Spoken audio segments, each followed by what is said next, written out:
Hi, welcome to the second session on inner product spaces. And in the first session, essentially I concentrated on R2 and derived the so-called dot product and also explained the geometry behind that. At the end, I requested you to watch my another video which exclusively deals with dot product and Rn, derives all the properties.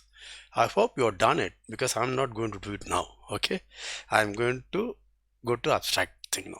Okay, be ready.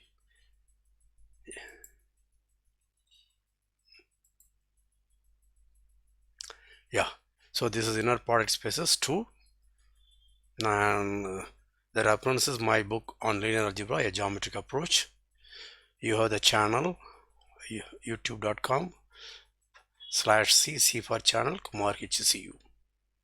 You may download the list of the videos in my channel, and that list contains the descriptions as well as the links and also references, okay, from this link. Okay, and there is a search facility. You can use search for a list of videos. Okay, so let us get started. Yeah, so I am just quickly recall. Let me see whether I have done to. I'm in tablet mode. Yes. Okay, I'm sharing. That's good. So let us look at R with the dot product. So dot product is a map from Rn cross Rn to R. So given ordered pair x, y, 2 vectors, okay, where does it go to? It goes to summation xk, yk, k equal to 1 to n, where x equal to standard summation x, xk, ek, or the standard way x1, x2, xn. Okay, so you must have seen already the properties. What are the properties? X dot x, this is what we denote by x dot x. Okay, x dot x is always greater than or equal to 0, and x dot x equal to 0 if and only if x is 0. And 2, okay, if I take tx y, this is same as x ty, which is same as t into xy, where t is any real number, x and y are vectors in Rn. Okay, and the third property is x y plus z is same as I should write that x dot y plus z is same as x dot y plus x dot z. This is for all x, y, z in Rn. And I forgot one more thing. This is 2, make it 3, this make this 4, and x dot y is y dot x for all x, y in Rn. That, okay, this is known as symmetric. And 3 and 4, what does it say? Look at the map, x going to, okay, x, y, fix y in Rn, then 3 and 4 implies this map is linear.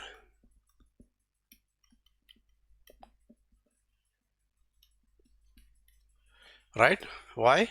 Call this as map f, then f of x1 plus x2 is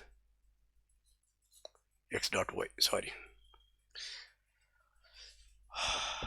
Let x1 plus x2 dot y, this is same as y dot x1 plus x2.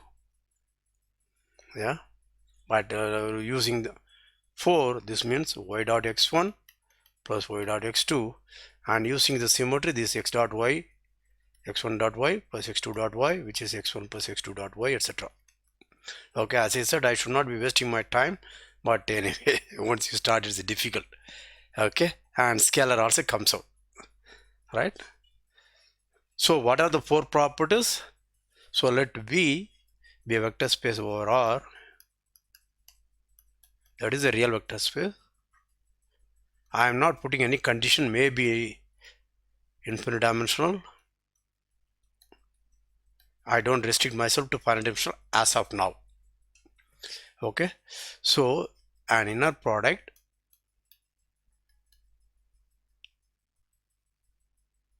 on B is a map. Okay, the map I'll denote by this V cross B to R. So if you give me 2 dot per xy, then this is the map acting on xy, but we will usually denote by x dot y. Okay, this I call it inner product of x with y, or x inner product y. There is no standard way of saying. Whatever you feel convenient, say that, but stick to that. But explain the first time what you mean by that. So inner product x with y, or x inner product y. Okay, right. This is the map with what property? With the following properties.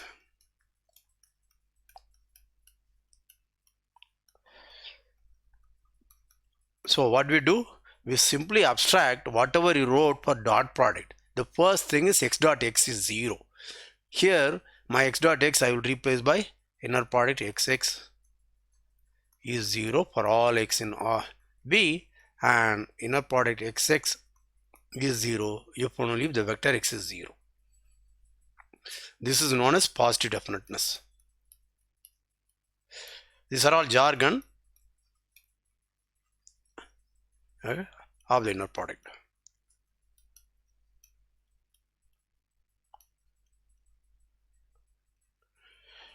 Okay, and second condition is the so-called symmetry, which you saw I later wrote. Okay, inner product xy is same as inner product yx. This should be true for all xy in B. That also we saw there. And the third thing is, okay, it's a linear in each of the variable. The map, the order per xy going to inner product xy is linear in each of the variables. What does it mean?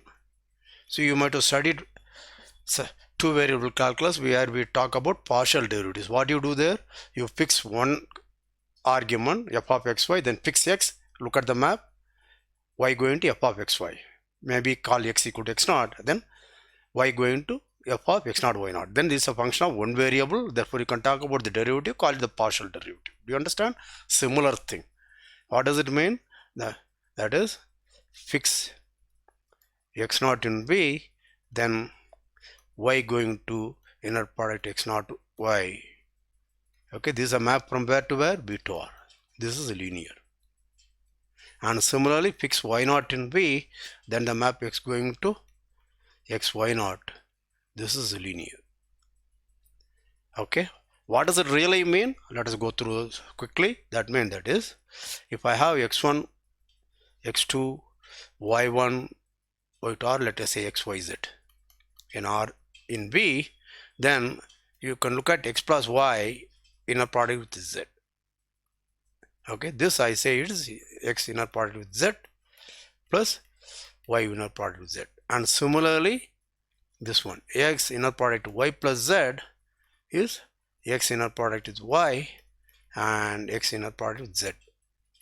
Okay, many students don't feel comfortable. Okay, I will give you a mnemonic. Mnemonic is a memory device. Okay,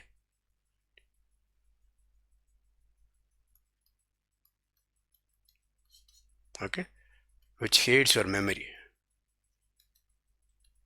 What is it?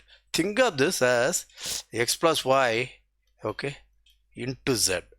Then distributive law will say xz plus yz. Now xz you write as x inner product z, and this as y inner product z. Do you get this? And similarly, this one how will you write? X y plus z. Therefore, it's x and xz. Then replace it by inner product. Are you following? Okay, this is a memory device. And the second thing, this says, what does this say? This says it is additive. That is the map. Okay, x going to x in z. This is a additive homomorphism. Okay, forget it if you do your psyched by these things. Okay, don't worry. So if you want 3, I am writing as for all x, y, z in R V, x inner product with y plus z is x inner product with y, to think of this multiplication, and then this plus x inner product with z. And similarly, x plus y inner product with z, this is x inner product z plus y inner product z, that is x times z, y times z. Yeah, notice that if I assume 1, that's enough because of symmetry. Because suppose you assume this, then this will follow, because x plus y z is same as z x plus y. Now I can apply this one. This is same as z x plus z y. Okay, and again by symmetry, this is same as x z plus y z. So I got the second one. Do you follow that? Pause, review, proceed.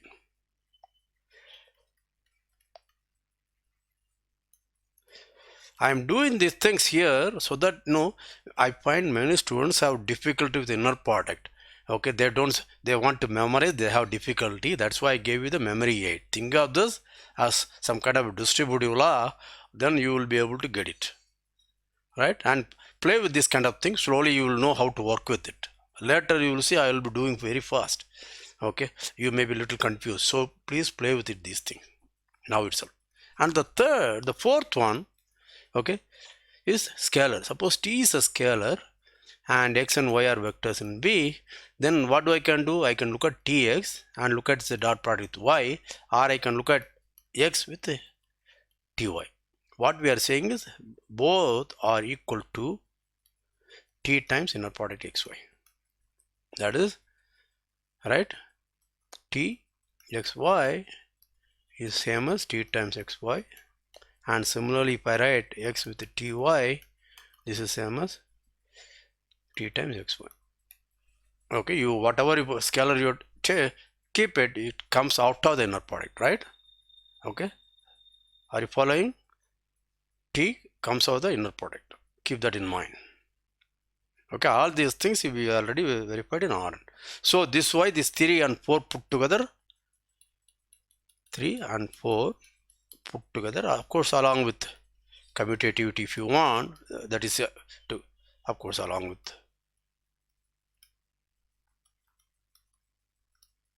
with the symmetry, that is 2. Okay, say that x going to x y naught and y going to x naught y, these are all linear maps. Okay, remember what did I explain? You are freezing one of the variables as you do in partial differentiation. X going to f, let us say y going to f of x naught y, then this is a function of one variable, then you can take the partial derivative, right? The similar thing. So I am looking at the inner product as a function of only one variable, keeping the other variable fixed. Then it's a map from B to R. That map should be linear map. Please spend some time. Do not just like that go through these things. Okay, pause, review. Okay, then a map like this is called an inner product, and this, the ordered pair, as usual your teacher will say, this is an inner product space.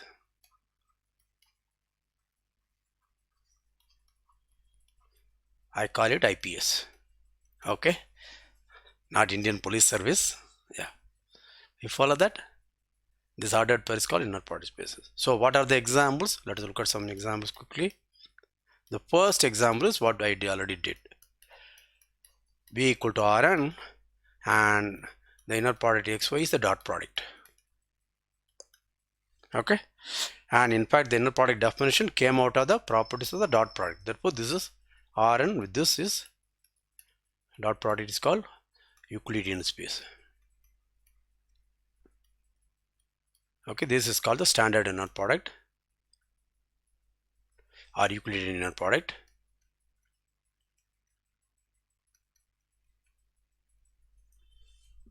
Okay, so I hope you watched the video dot product in Rn.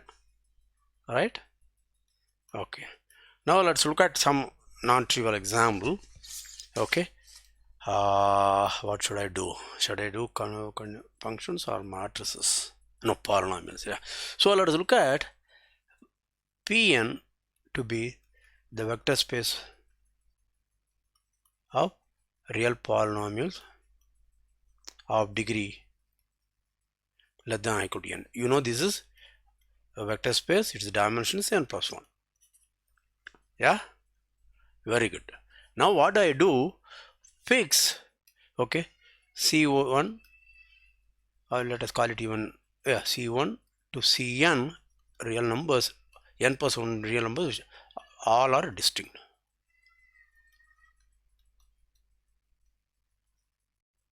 That is, for I not equal to j, Ci is not equal to Cj. Right? Now I am going to define inner product. So let P and Q be two polynomials in B. Then I want to define inner product PQ. This is by definition, right? P at Ci and Q at Ci. Remember, any polynomial, real polynomial, if my polynomial P of x is a0 plus a1 of x plus an x power n, then I can think of it as a function, the polynomial function. This polynomial can be thought of as a function. That is, for any real number t, you can evaluate the polynomial p at t, namely a0 plus a1t plus an t power. Do you understand that? So I am evaluating p at Ci, q at Ci, and multiplying them, and then adding them from 1 to n plus 1. Yeah. Okay. Now let us look at, is PQ is same as QP? The inner product PQ is same as the inner product QP? Yes, because QP will be what? This will be summation Q of Ci into P of Ci. I equal to 1 to n plus 1. Right? Now P of Ci, Q of Ci are commutative, therefore the ith term in the sum is same as the ith term in the sum, and hence the sums are the same. Do you see the logic? Be careful. These are the kind of small things you should learn to say. Yeah, simply say, don't think that is obvious. No, what all I have to say is that some number equal to this sum, which is a number.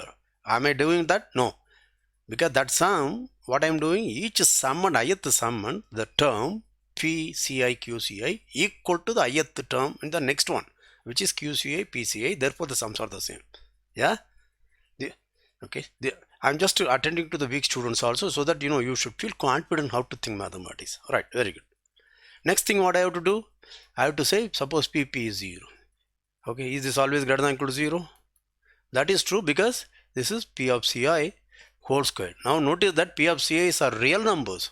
That is where I needed the fact my real polynomial. It's a real polynomial. What does it mean, real polynomial? The coefficients are real. Therefore, when evaluated to Ci, that is going to be a real number. And for any real number, its square is non-negative. Therefore, this is always sum of non-negative numbers. Therefore, it's greater than or equal to 0. Yeah. And suppose it's equal to 0. What does it mean? This happens if and only for each I, P of Ci squared must be 0. That happens if and only for all I, P of Ci is 0.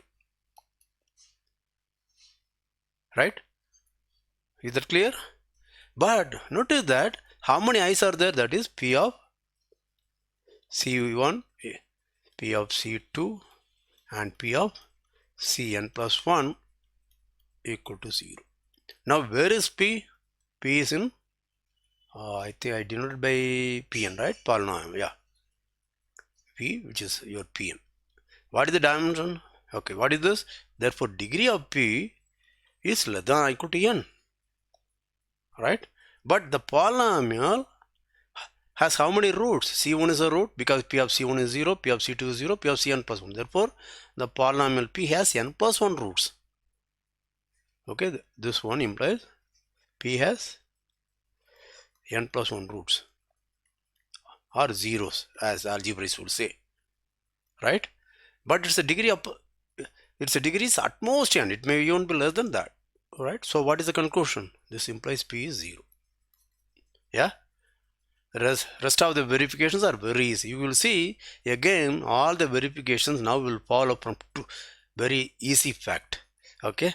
Okay, the subtle point which you should notice is this. Okay, multiplication of real numbers is bilinear. That is r cross r to r. Let us start with s and t. That goes to multiplication s times t. This is linear in each other variable.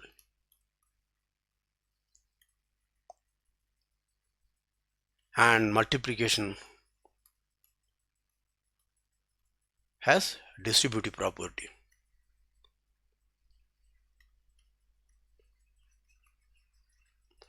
Okay, that's all you will need, right? For example, p inner product q plus r, that will be something, you know, that p of ci and q of ci plus r of ci. Okay, now you see that this ordinary multiplication of real numbers, it has distributive property. You can break them out and get it.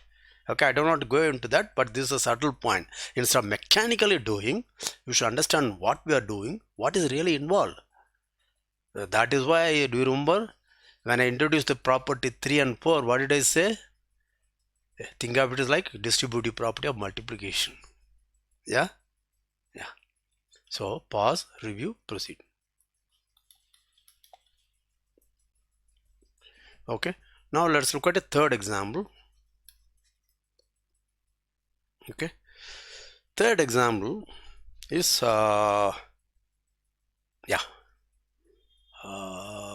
let us look at. Okay, now suppose AB is a closed interval of R, right?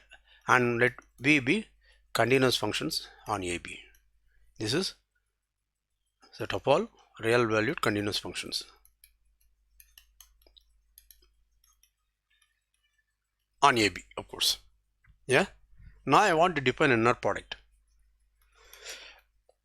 Let f and g belong to B. I am going to define this to be f of t into g of t dt, and t where does run from A to B. Yeah. Okay. So I am going to use some other properties of this integral, which all of you are familiar with. You although you may not have rigorously proved, but you know whatever I'm going to say is true. Except at one point I want to use the continuity. There I will be more careful. Yeah, is that okay? So the first condition, okay, this is A to B f of t whole squared dt. Okay, this now what do I know? Remember f of t is a real number, therefore f of t is squared is positive. Therefore this will be, sorry, not positive, non-negative. Therefore integral. So you know that if f is not greater than or equal to 0, integral f from A to B t dt is greater than or equal to 0. That is what is called monotonicity. But anyway, so this is greater than or equal to 0. Right? Now next thing, suppose f of equal to 0. That means what? The integral A to B f of t whole square dt equal to 0. Then I want to know whether f is 0. What does it mean? F is 0 as a function. That means for all t in AB, okay, f of t equal to 0.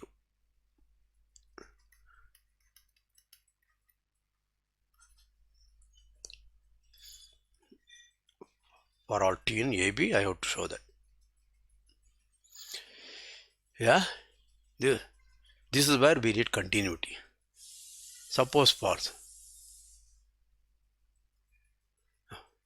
So let us look at that. Notice that if f is continuous, f squared, that is f squared of t is f of t whole squared. Okay, f squared is continuous, and f squared is greater than or equal to 0, right? Therefore, if I put g equal to f squared, then what I have is integral of the g of t dt is 0, right? Instead of f squared, I'm using gt. Now what is the point? G is continuous and g is non-negative. Then what I want to say? I want to say this implies g is 0. Are you following? I am replacing f squared by g. I am assuming the following. Therefore, the only lemma, I want to prove the following lemma. What is the lemma? I am just making it separate because this is analysis, not algebra. Let g from a b to r be continuous and non-negative. G of t is greater than or equal to 0 for all t in AB. If interval a to b g of t dt is 0, then g of t is 0 for all t in R. For all t in AB. That is, g is identically 0 function on the interval AB. If I prove that, the last result will follow. Why? That means f squared is 0. That means f squared t is 0 for all t. That means f of t whole squared is 0 for all t. That means f of t is 0 for all t. That means f is 0 function. Okay. So the proof is very easy. Let us look at the picture. First you should be convinced. Suppose this is my AB. Right. And what do I know? My g is non-negative. Therefore g of t will be somewhere here. Right. Is that clear?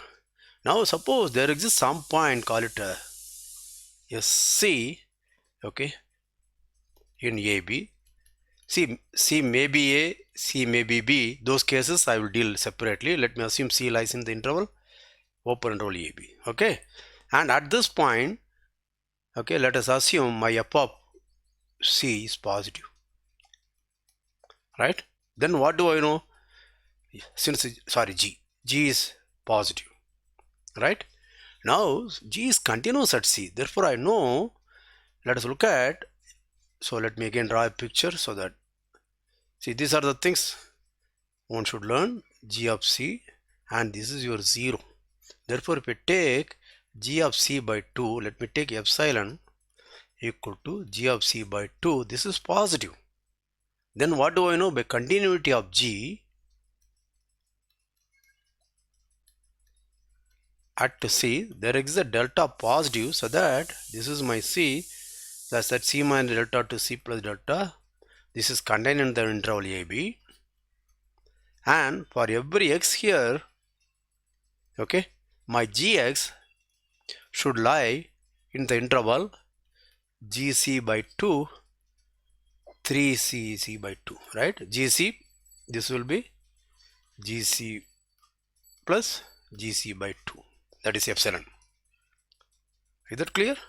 In particular, g of x is greater than gc by 2 for all x in the interval, open interval, c minus delta by 2 closed, c plus delta by 2 closed. This is c for every x. So in particular, you just choose c minus delta by 2, c plus delta by 2 for every x here. It has to be greater than or equal to g of c. Do you understand this? Make sure you understand.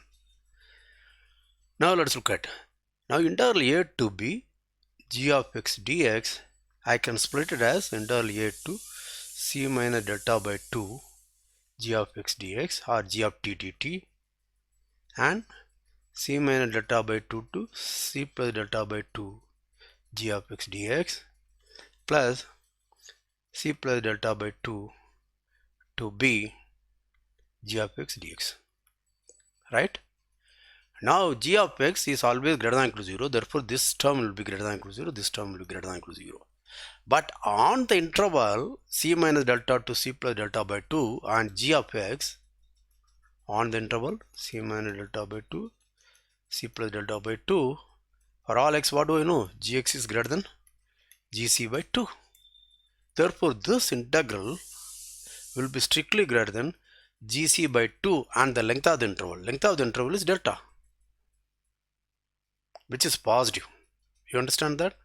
Therefore this a to b g of x dx is greater than gc by 2 into delta, which is positive. This is a contradiction.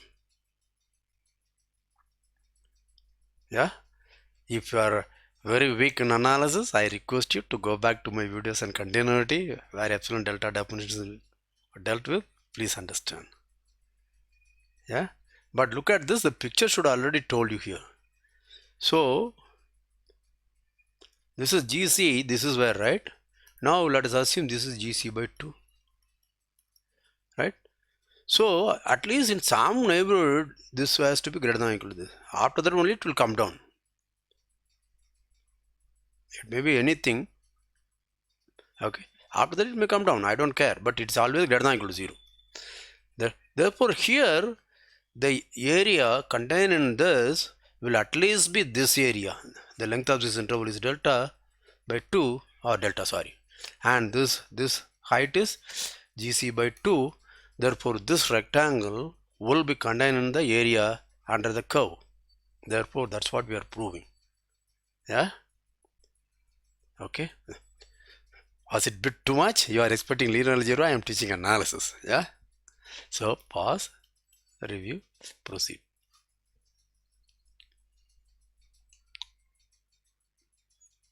Okay. Okay, now let's come to the fourth example. Fourth example is, let us look at M and R. What is this? This is a set of all n cross n real matrices.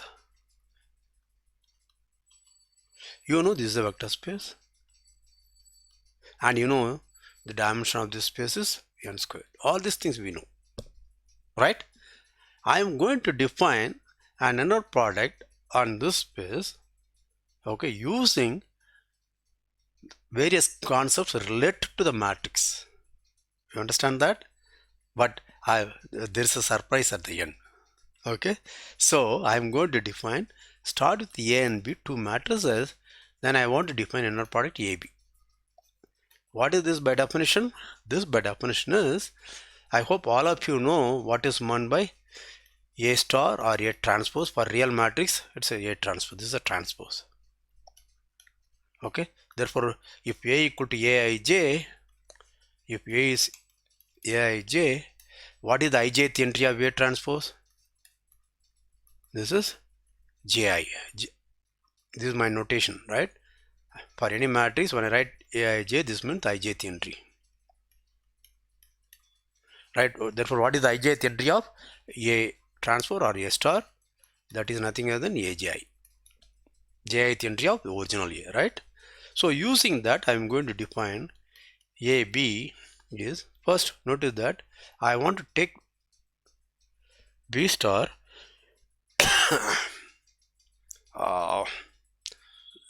do I want that? Let me see. Okay, maybe I have to change a bit. Okay, and notice that B is an n cross matrix, B star is an n cross matrix, A is n cross n, therefore the product is defined. Now let's look at the trace of this matrix.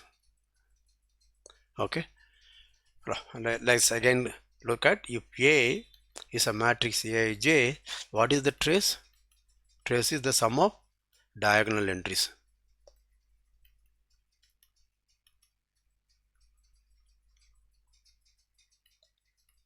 That is summation I equal to 1 to m. Right? Are you following? Okay. Okay. So notice that this I am not very sure. It may be A star B. Okay, or it does not matter, but we will come to that, because yeah. Now notice that trace of A is same as trace of A transpose, because the diagonal entries do not change, right? The ith entry of A transpose is same as ith entry of A. Therefore that does not change, so it should not really matter. Okay, but let's do that. Okay, are you following? Right. Now how do I compute? Let me compute B star of A. So what are the things I have to do? So I want to prove whether AA is, inner product A is greater than or equal to 0, and inner product AA equal to 0 if and only if A is a 0 matrix,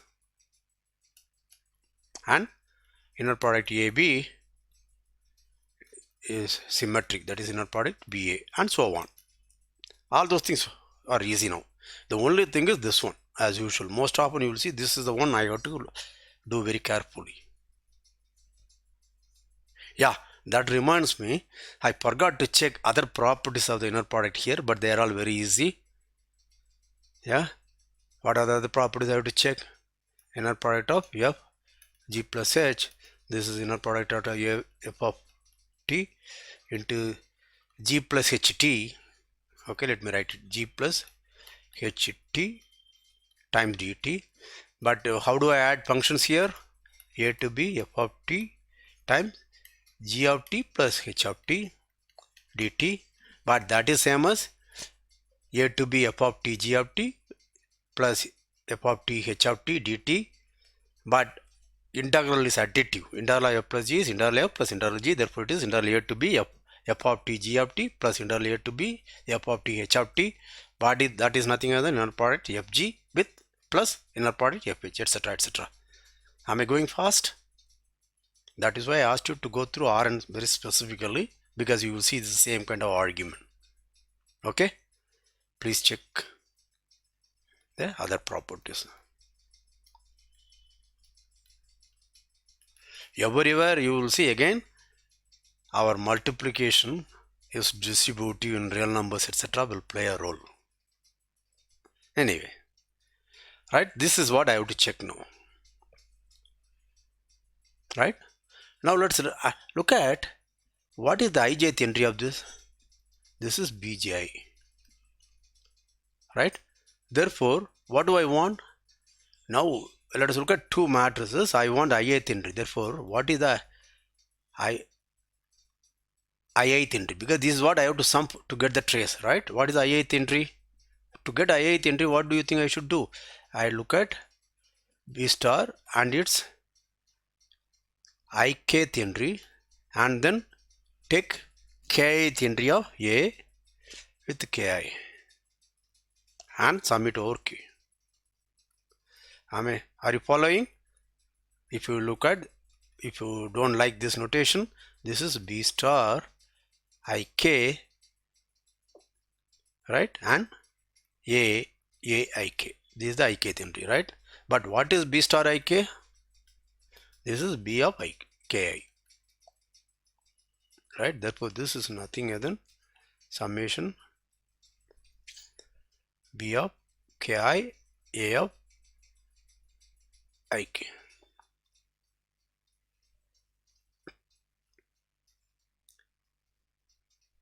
Do you follow that? Am I right? This is ik. Okay, this is not good. This is not what I want. You see that? You should remember, I don't try to remember many things. I try to work out. Therefore, okay, this is okay. We will ignore this. Therefore, we define inner product AB. I know what to do, but I just wanted to play with you. This is trace of A star B.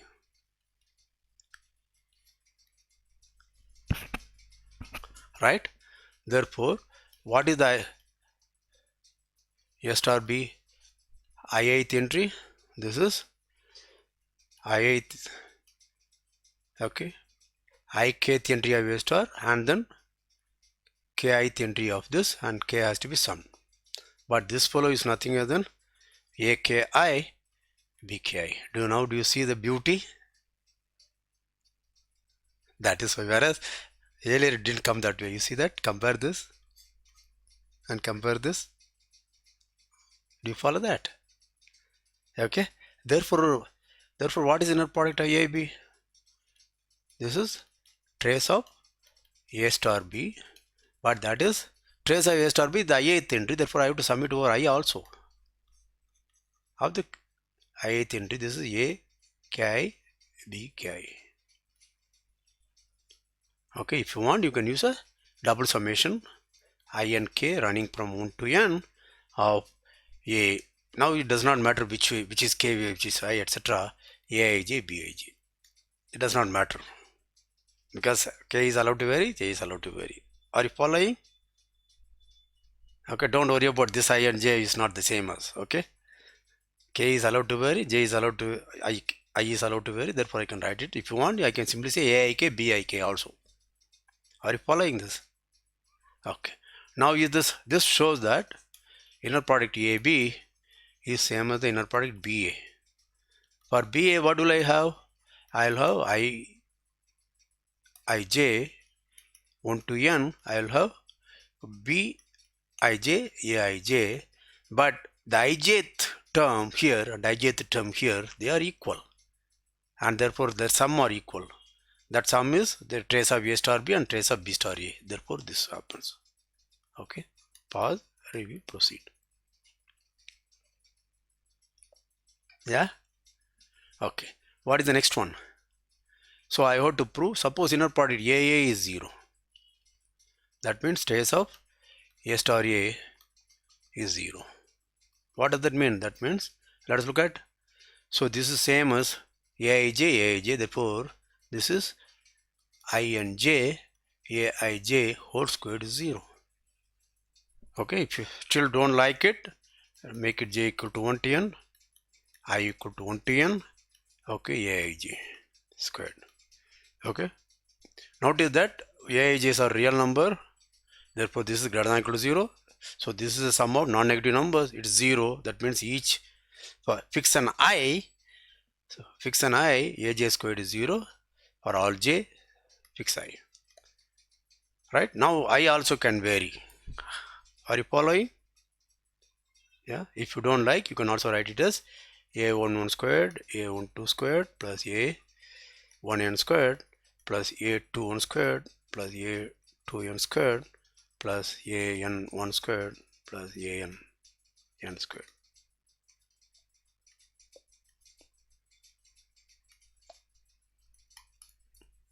Yeah, this is sum of non-negative numbers. It is 0 means each and every Aij is 0. This implies for all Inj, Aij is 0. Therefore A is 0. Is that clear? Now the rest of things are actually easy. What is the next one? The third is, let us look at inner product A with B plus C. This is by definition trace of A star with B plus C. Now you see that whatever I said, this I have to check whether this is equal to what should I check? I should check AB plus AC. Remember that it's ordinary like distributivity. This is trace of A star B plus trace of A star C. Yeah, but what is this? A star B, this is trace of A star B plus A star C. So what all I have to know is trace of any two matrices. If you want x plus y, is it equal to trace of x plus trace of y.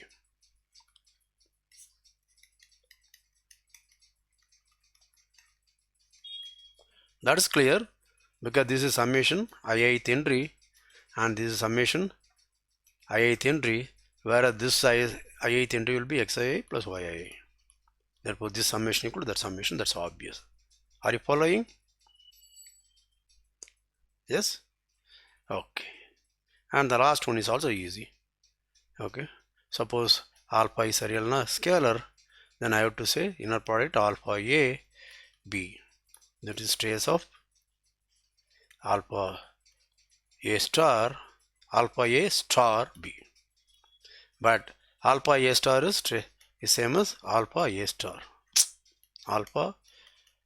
b, right? Now you have the formula, so you can simply do that. This is going to be what? Okay, this is going to be summation alpha I, this is going to be aik and bik k I and k. Therefore alpha comes out. I'm just using the earlier formula, right? This is alpha a star into b. The I, okay, ikth entry will be this one. We had already seen. Go back to the formula.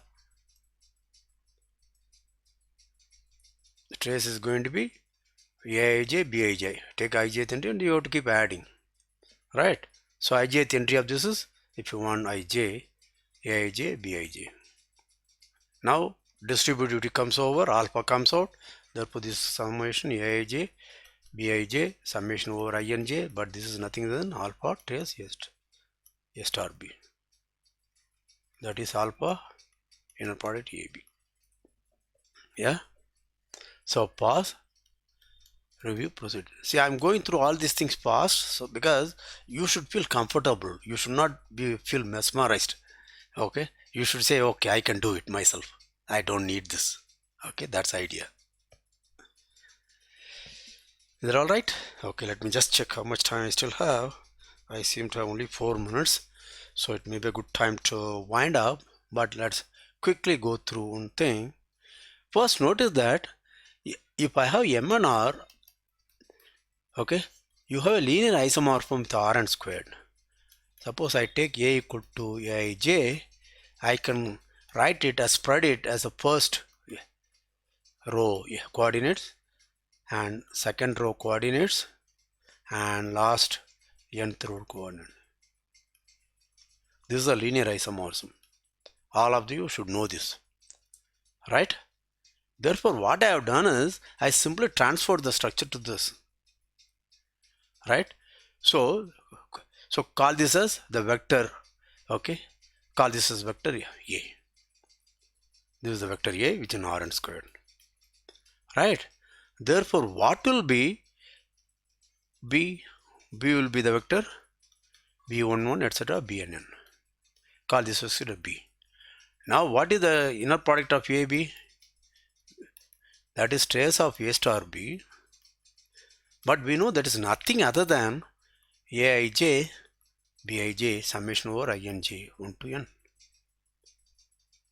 Right? Now these vectors, when I want to, what is the dot product of A and B?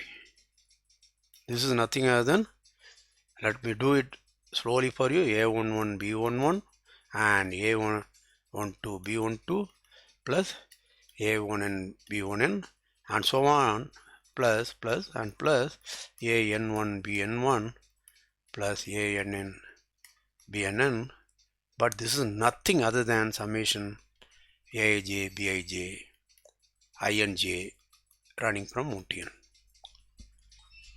So what do you think you have found? So what I have found is something very interesting. What I have found? The fancy inner product with AB on Rn, sorry, M and R, okay, which uses what? Matrix notions, matrix concepts, matrix algebra concepts. What are the concepts?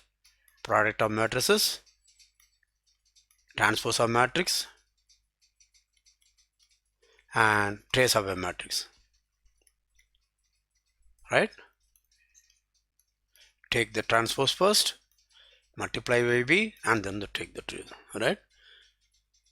This is nothing other than when I identify A as a vector in Rn squared in a very standard way, or in any way for that matter, okay, well, the order is not important because you will sum identically, turns out to be dot product of the corresponding vectors. Think of this A as a vector in Rn squared and take this as a vector in Rn squared, that is A is identified with A bar, B is identified with B bar.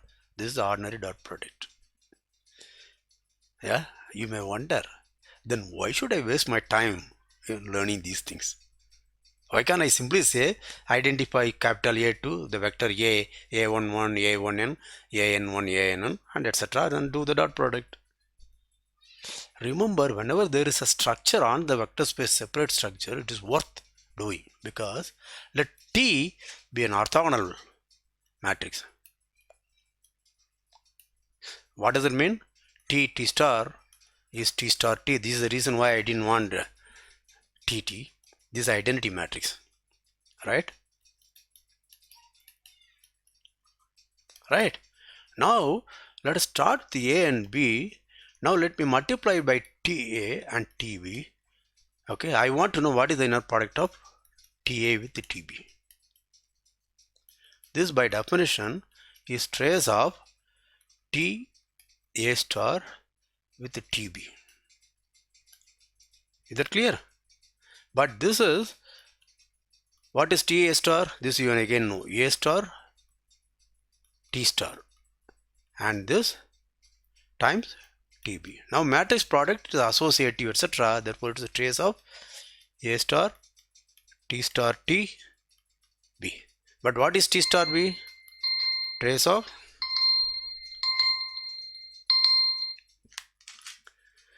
A star identity B, which is trace of A star B, which is the inner product of AB. You see that? When I multiply, look at that. If T is orthogonal, then the inner product of TA with TB is nothing else than inner product of A with B. T is orthogonal. Similarly, you can say AT inner product with BT. Yeah, because again what will happen? AT star, I hope I am right. Okay, trace of AT star comma BT, this will be trace of T star A BT, so it won't come, so I take it back. Maybe I'm making a small mistake. Okay. So now what I have found is the inner product on defined on M and R is invariant. Okay, forget it. If T is orthogonal matrix, then inner product AB is inner product. I said it here, right? Yeah, TATB.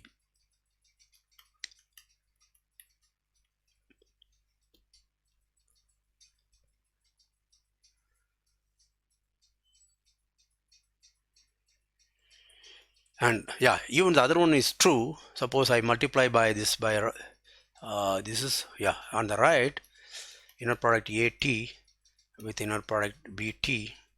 This is trace of T star A B T, right?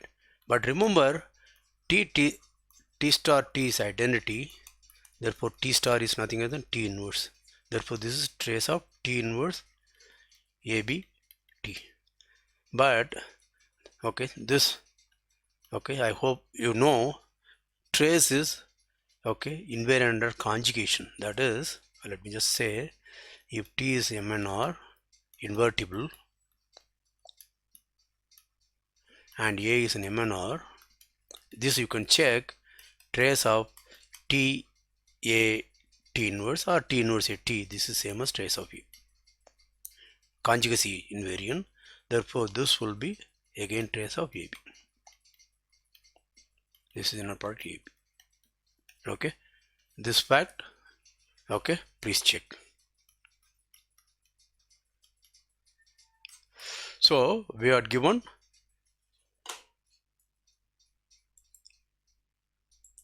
I had given 4 examples of inner product. Some are a little more demanding, but as you know, when you watch my videos, I not only want you to understand and think, I want you to become much better than most of the other people. So I always try to give slightly more challenging examples also. Please go through it. I also try to look at it in different perspective so that you become a well-rounded mathematician. Yeah, I hope you enjoy that. We will meet again.